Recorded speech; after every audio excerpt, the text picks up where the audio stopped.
He was senior coach of South Melbourne in 1967 and 1968, one of only a few people who have coached a VFL/AFL club without having been a player in the league. Miller, who was born in Colac, served with the Royal Australian Navy during World War II. He played amateur football with South Melbourne Districts, then in 1953 and 1954 coached Albert Park in the Melbourne Amateur Sunday Football Association.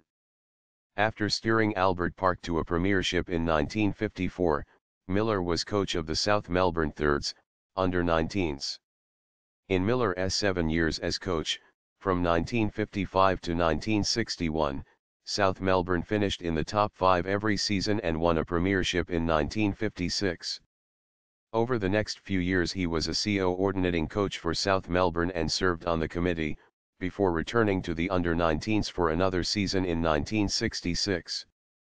In November that year he was named as the new senior coach of South Melbourne, to replace Bob Skilton, who had stepped down from the position, but remained with the side as a player.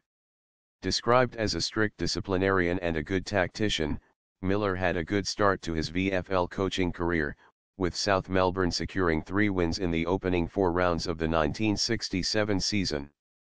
In Round 8, South Melbourne defeated reigning premiers St Kilda by 29 points at Lake Oval, but they won only one more game for the rest of the season and finished in 9th position. South Melbourne were also 9th place finishers in the 1968 VFL season, with 6 wins. He resigned on October 1, 1968, citing the increasing demands on his time, as he also worked as an executive officer at the Australian Broadcasting Control Board. In 1967 he had suffered nervous exhaustion during South Melbourne's Round 13 loss to Fitzroy, and coaching was transferred to assistant coach Ken Boyd for the remainder of that game.